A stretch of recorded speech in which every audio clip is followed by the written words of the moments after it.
Welcome back to Rarest Photos. We have been reading a lot of books lately, as you know. Miami Days with Elvis, Child Bride, The Untold Story. Basically, this book, if y'all haven't read it yet, is not a positive book about Priscilla. I think it was started to be a positive book to fill in the gaps of the secret of Priscilla Presley's story. But then it was kind of uncovered that she was different than what she claimed to be. And so we've been going through that. Miami Days with Elvis is a very fun book. Friendship, Football, and Follies, written by Johnny Lang. You can find these books that I'm talking about right now if you just click on Rare of His Photos and then click on Playlist. You'll see all the readings of them. Are You Lonesome Tonight is something that we have started reading by Lucy DeBarban and Derry Matera. Lucy has gone to the great unknown. She passed away a few years ago. From what I've seen, her daughter is still alive, and she actually reached out to me, and we may be talking as well. She did thank those that believe her story, or her mother's story. And that's what we're going to read today, but we're also reading Elvis and Kathy. Great book about Kathy Westmoreland and Elvis, their relationship, their time together on the road. Inside Elvis and Parker. This was somebody that was a bodyguard for Elvis, that wasn't an employee, wasn't a salaried guy or whatever like that. I mean, he just came when Elvis wanted him. From Here to the Great Unknown, Lisa Marie Presley, Riley Keough. We've been reading that. And we've read a little tidbit of Elvis in the Army by William J. Taylor. So, without further ado, hey, please make sure you watch as much of this video as you can. If you can get all the way to the end, that is awesome. Helps rank the video up. Helps the channel. And for those of you leaving super thanks, you can see who you are. I just went ahead and you can see it rolling right now. Appreciate that. That helps. Definitely helps me as well. So, without further ado, where were we on Are You Lonesome Tonight? I believe that we were right around page 48, I think. Yeah, 49, 50. Let's see. Okay, I know where we're at. Okay, so Lucy had just told Elvis a story about a young girl that was taken from a convent and married off by her grandmother. Elvis is silent, and that's where we left it here. So, he was silent for a moment, confused. Then suddenly he understood. He started to say something, but nothing came out. I've wanted to tell you so many times, I said. I didn't know if you would understand, if you would hate me. Elvis turned and walked over to the bed. It creaked as he sat down. He buried his face in his hands. I never even saw the man before they made me marry him, I continued. I was only 11. It was all arranged. I don't love him. I never have. He's awful. I couldn't go on. Through my tears, I caught a glimpse of his face. The lamp reflected in his watery eyes. His breathing became quick as the hurt and confusion built into anger. He shot up off the bed and slammed his fist in the wall. No, he shouted, hitting it again. Who's this bastard? I couldn't bear to talk about my ugly life. Elvis, you're the only man I gave myself to willingly. He'll never have that. He grabbed and hugged me close in his arms. We both cried as we held each other. You belong to me, he said, holding me tightly and tighter. I've tried to get away. After I was married, I went to a priest. I couldn't stand it anymore. I begged him to help me, but the priest wouldn't listen. He told me I was immature.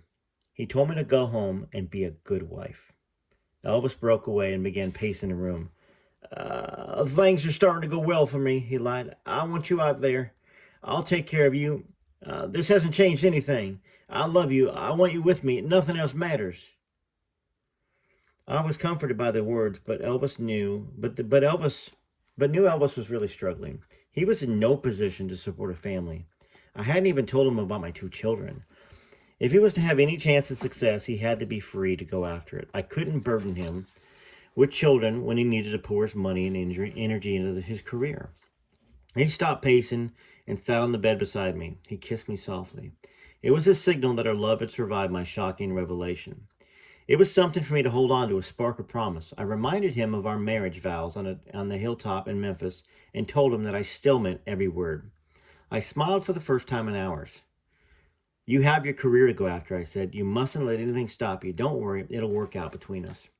We talked for the rest of the day and late into the night.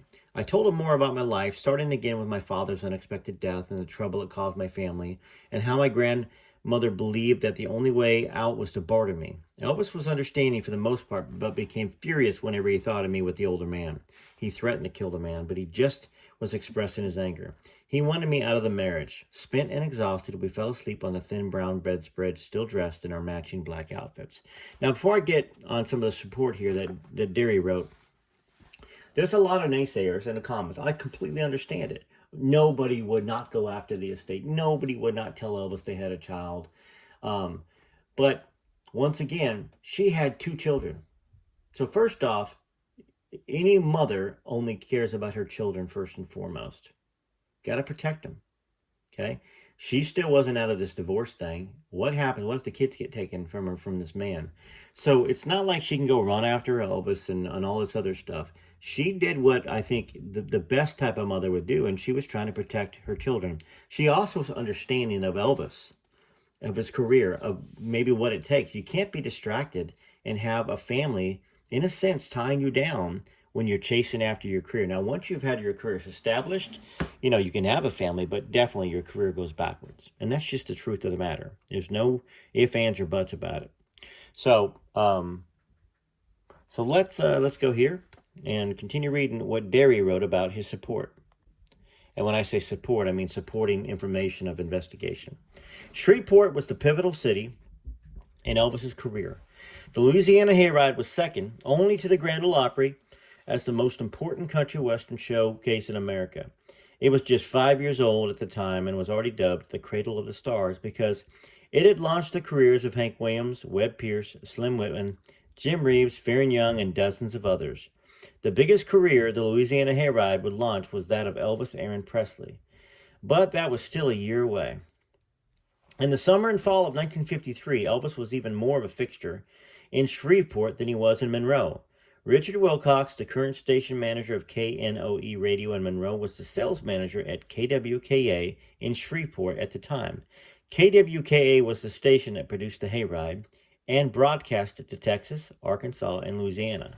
The Hayride bands would rehearse at the big studio we had at KWKA, and Elvis would ride the bus from Memphis all night so he could watch them jam on Saturday mornings, Wilcox explained.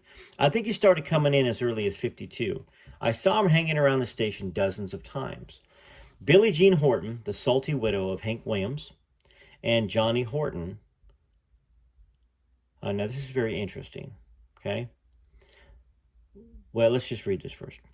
Billie Jean Horton, the salty widow of Hank Williams, and Johnny Horton, was a friend of Elvis's then. She still lives in Shreveport.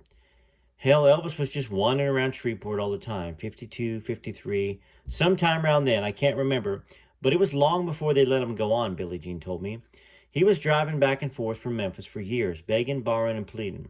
We were about the same age, so we were friends. I used to give Elvis $1 that I couldn't afford so he could have his white pants clean. I gave him lots of dollars, and it was usually my last dollar. I wasn't sweet on him. I was a damn good-looking lady. I had my pick of the hayride litter, but if I had $1, I'd give it to him. That's what you did back then. You helped people. Elvis's cousin, Eugene Smith, sometimes traveled with Elvis to Shreveport in the early days. I remember he had a little gal somewhere along the road in Louisiana, but not in Shreveport, Smith said. I think her name was Lucy. Yeah, I definitely remember a Lucy. Never got to see her, though. No one did. Elvis wouldn't talk much about her. Why did Elvis not talk much about her? Because Lucy asked him not to. And then finding out about this husband and the marriage, he certainly wouldn't talk about it. So she begged him not to. So that's a cousin that said Elvis talked about a Lucy, but nobody saw him. But I was talking about up here, Billie Jean Horton, the salty widow of Hank Williams and Johnny Horton, was a friend of Elvis's back then. So my music manager, Merle Kilgore, was from Bossier City, Alabama. He was a disc jockey. He also sang on the Hayride, and he also roomed with Elvis when they went on the road to do these little tours of lots of different artists. And of course, he ended up managing Hank Jr., Hank's son, throughout the years. But he told me some stories about Elvis, shared them to me while they were on the road. Um, but I mean, that just made me think of Merle back there. But you know, is this a development for y'all that makes you believe it more? I mean, to me, it provides supporting evidence, doesn't it? Eugene Smith sometimes traveled with Elvis to Shreveport. You got Hank Williams' widow, Billie Jean Horton, that remembers him coming 52 and 53. And it was probably 53. It could have been 52, I mean, but I think it probably would have been 53. I don't know how much Gladys would have, let Elvis ride buses down there. But certainly, once Elvis was graduated, early 53, whether it was June or May but it could have been 52. Who knows? I mean, who knows? But it certainly puts him down there, doesn't it? And that's the biggest thing is the having the opportunity. And trust me, if you're singing for free, if you're sitting in, if you're on the back of a truck playing acoustic, a lot of times somebody will be like, hey, there's a party. I want you to play at it. It doesn't pay anything, but it's exposure.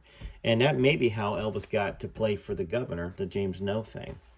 All right, so let's continue 53 to 55 here. I left Shreveport early the next morning. Despite my shocking confession, Elvis said he still wanted to see me. He asked me to go to Memphis the following weekend. Now that he knew everything, there was no reason to run. He called that Wednesday and reminded me of my promise.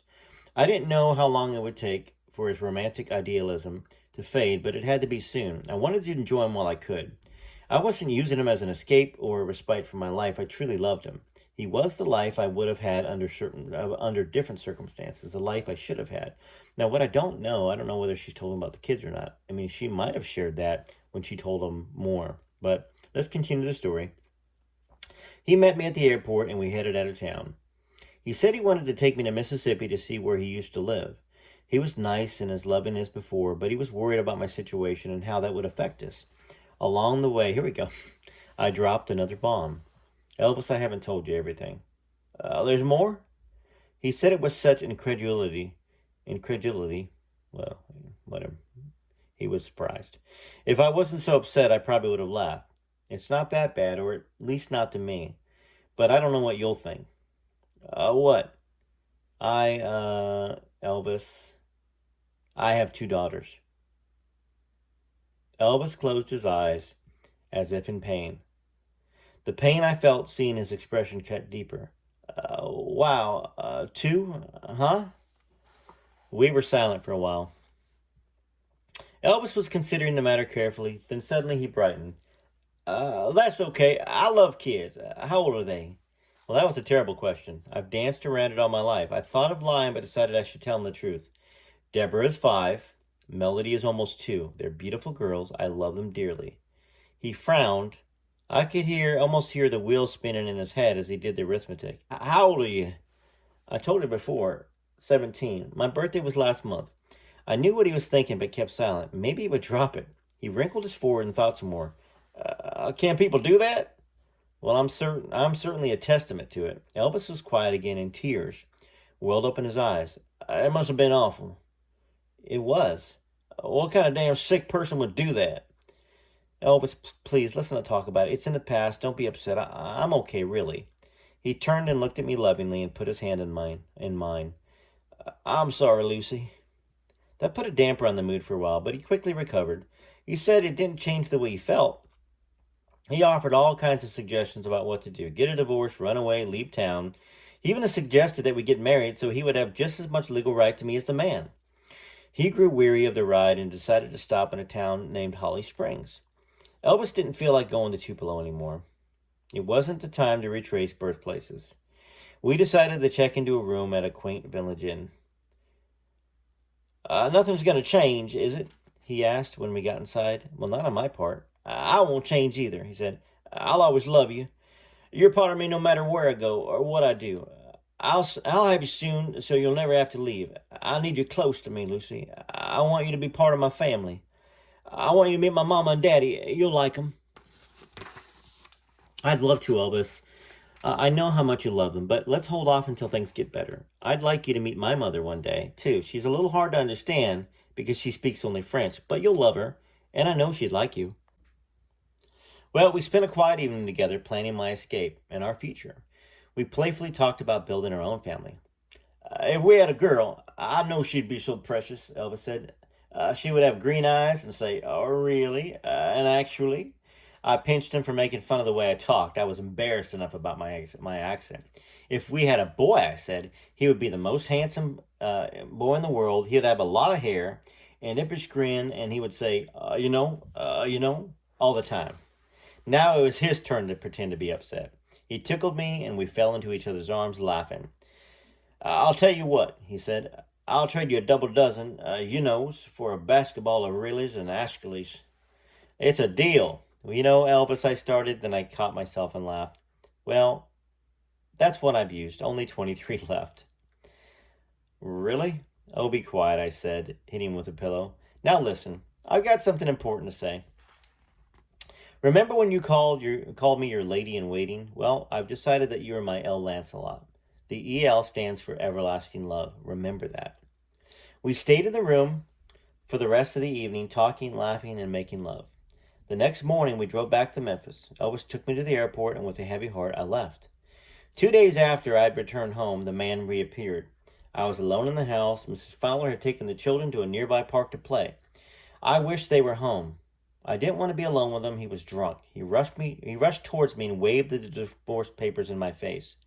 "Do you think this is all it takes?" he screamed. "You'll belong to me until I decide differently." He slapped me across the face with the papers and grabbed me, picked me up, and carried me into the bedroom. This was worse than being beaten. I fought as hard as I could, but he was too strong. He threw me on the bed and began violently ripping off my clothes. It was like the first night all over again. Dear God, I prayed, no more, no more. I slipped out of his grasp and started to run, but he caught me by the hair and almost ripped my head off. The pain was unbearable. He hit me in the face 4 or 5 times and pushed me on the bed and raped me.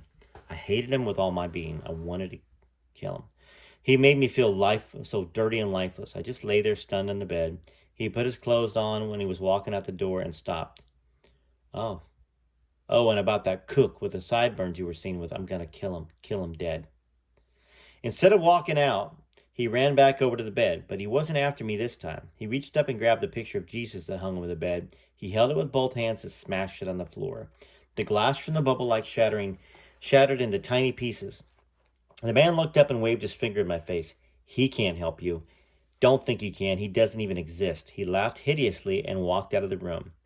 I went into the shower and scrubbed my skin until it was raw, trying to wash him off me. I couldn't stop crying. I came back and began sweeping up the glass, bending down to recover the picture of Jesus. The broken glass had ripped his face. The next few weeks were days. I didn't take any more calls at work. If Mr. Toomey took any pictures of me then, he would have captured a sad portrait. One night at the studio, I became dizzy and fainted. I had lost a lot of weight and hadn't been feeling well, but brushed it off as stress. I fainted again a month later. Mr. Toomey made me see a doctor, something I dreaded. It wasn't that Dr. Gillespie was mean. The problem was that he asked too many questions. He suspected something was wrong from the beginning. I finally gave in and went to see him. He examined me and became really upset this time, madder than ever. He said I had a damaged cervix, an ovary, and needed immediate surgery. "I'd like to talk with your husband," he demanded. "Well, I don't think that's possible." "Lucy, what's going on? I'm your doctor. Tell me about your husband. How old is he? What is he doing to you?" I didn't say a word. That confirmed what Dr. Gillespie already suspected. "This can't go on, Lucy. You won't survive." "I filed for divorce. I'm taking care of it. Please, can we talk about something else?" "I'm tired of this, Lucy. I've been taking care of you for, 6 years now? You said you were 17 when you first came, Lucy. Are you even 17 now?" I started crying. Dr. Gillespie eased up. "I'm sorry. I don't mean to pry. I'm just concerned about you. Listen, if you want me to testify in court, I'll be glad to." That's a nice doctor. I'm sorry. Let me see here. So I dried my eyes and tried to change the subject back to my condition. That hardly helped. It was bad. Not only was I chewed up inside, I was pregnant. I nearly collapsed on the floor when he told me, dear God, what more could happen? Was this my punishment for being with Elvis? I was so confused, depressed, shocked, sick, and confused. Dr. Gillespie scheduled the operation for the next day. One of his associates, Dr. Roy Robertson, was going to perform the surgery. The operation performed at St. Francis Hospital was a success. They removed half of my ovary and managed to save the child. I had mixed feelings about that. I loved my children, but despised their father. That night in the hospital, I walked to the window and opened it. The pain was so bad, it nearly doubled me over. My mind was still foggy from the anesthetic, and I considered jumping. As I stood near the window, Deborah's and Melody's smiling faces came to mind. They were so beautiful. They needed me. What would happen to them? All right, we're going to stop there. This is terrible, obviously. Now, I know a lot of y'all are enjoying reading this book with me. Some of y'all believe that this is a true story of Elvis and Lucy and Desiree, and some of you don't. But for those of you that don't, I hope you're still reading along, because this is an amazingly strong woman that went through a lot. And and I see a lot of like judgments of, oh, they were on this show and she sounded crazy and all this stuff. If you went through this at 11, you might, and I'm not saying anything bad about Lucy, but I'm saying what she went through might not allow her to present as normally as you want her to, and like I said, I saw a little bit of an interview in France a while ago before I read this book. It triggered my memory of it, obviously, about 6 months ago, and I didn't see anything wrong with Lucy or Desiree. She was speaking French and speaking fluent French, and it was beautiful, beautiful language. I didn't watch whatever you guys told me to watch, the Maury Povich or something like that. I don't know what I don't know what show they were on. That being said, this book and Darius' research on it is convincing. And on top of it, what a horrible thing that happened to Lucy. What a horrible life. That man, I hope he got hit by a bus or something like that and then lived on the side of the road for 48 hours or 72. That's the kind of death that guy deserves. And once again, I'm saying something pretty negative, but is there anything positive that guy should have in his life? No, and I hope to hear that he had a tragic ending. Once again, I think everybody has the opportunity to do better in life and have a different path, but it doesn't seem like he, so far, has anything that I want to feel bad about this guy. This guy was a horrible person. Took an 11-year-old, married her, forced himself on her, had kids at a young age, beats her. Horrible. And she, when you're young, people are like, oh, well, she was just dumb. She was dumb not to get away from him. When you're young and you're trapped and you're fearful and you don't know how to do it and you're scared that he's going to do something to the kids or her, that traps you. It really does. And back then, we're talking the 50s, it was nice that a doctor to volunteer to testify. But the Catholic priest, be a good girl, go back. All that other stuff, just ridiculous. And that's what Lucy had to put up with, and she was a bit programmed by it too.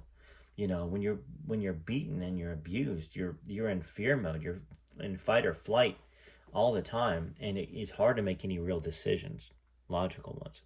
So let me know what you think. Play a little bit of music so y'all have some time to write some comments. You don't have to leave a short one. You can write a long one. Give you some time to write your thoughts out. And we are going to have another conversation with Derry. And perhaps with Desiree, potentially Elvis's daughter. And there's going to be questions that you'll want me to answer, and I'm going to be respectful to her. I'm going to ask her what's off limits, what's not off limits, because she's lived this, whether she's Elvis's daughter or not, she's lived it, and that itself is full of PTSD and trauma, because there's a lot of people that have attacked her. Yeah, she's been really quiet, relatively quiet. Have you seen a bunch of things about her? No. And there's a lot of you that think, oh, this just came out now to claim the estate or whatever. But the truth of the matter is that, no, it didn't just come out. This came out in 87, and I brought it back up, It's not been out in the news. I just brought it up because I thought there was a real story here, and I believed it when I was younger. And, then Kathy Pitts, one of our subscribers, said, hey, I know Derry, and he'd be glad to talk to you. And I emailed him. and we've been talking, and then we had the interview. So that's where we're at with the story. That's how it started. TCB TLC, enjoy the music. I'm looking forward to seeing your comments.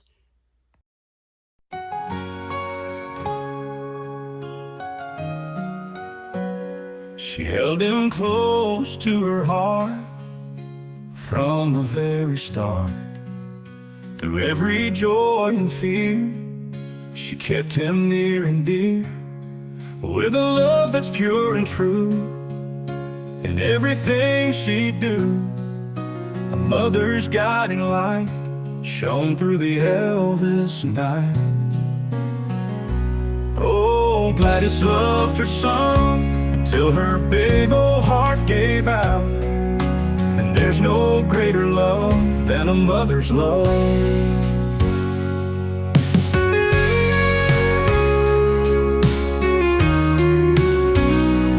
Holding her hand, he found peace, and all her worries would not cease. There shares a bond that never fades, it loves me tender shades.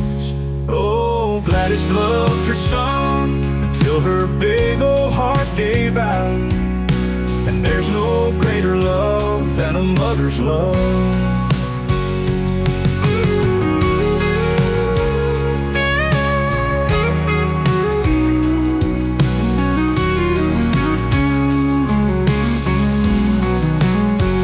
Holding her hand, he found peace, and all her worries would not cease.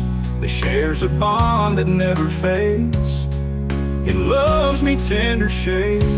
Oh, Gladys loved her son until her big old heart gave out. And there's no greater love than a mother's love. With every note he'd sing, he danced on her heartstrings. A melody so sweet made their bond complete. Oh, Gladys loved her son until her big old heart gave out. And there's no greater love than a mother's love. Yeah, there's no greater love than a mother's love.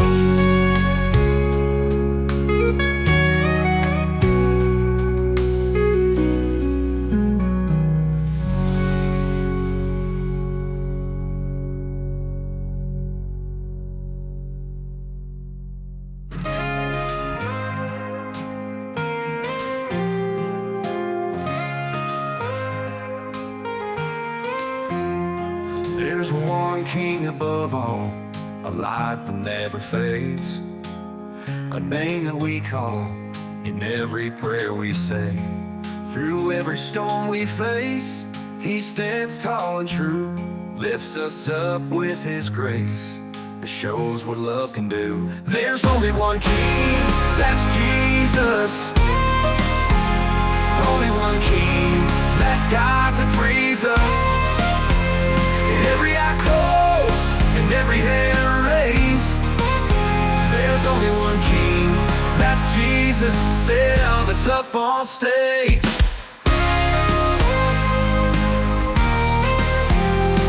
In the darkest of the nights, when hope seems all but lost, his light it shines so bright because he took up the cross. There's only one king, that's Jesus. Only one king that guides and frees us. Every head bowed and every hand raised. There's only one king, that's Jesus. Set Elvis up on stage.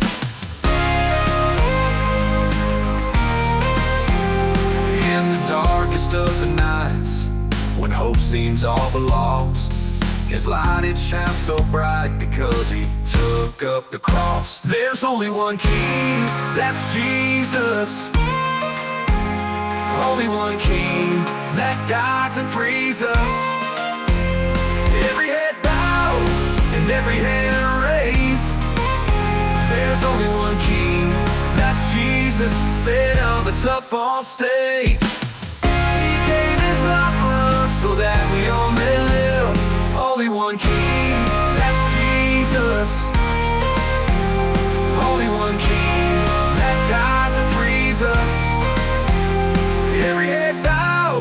and every hand raised.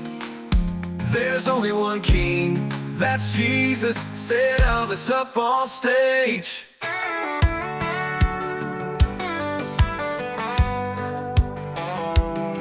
He was born in a shack in Tupelo, a healthy boy, but he lost his baby bro. He grew up poor, the dirt poor life.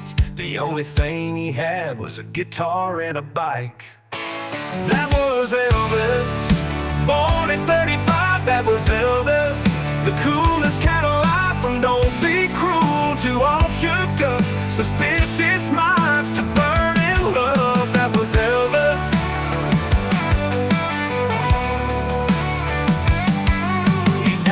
In the summer of '77, Priscilla broke his heart and sent him back to heaven. He sang his songs for all to hear. American Trilogy still brings a tear. That was Elvis, born at 35, that was Elvis. The coolest kind of life, and don't be cruel to all shook up, suspicious minds to burn in love. That was Elvis.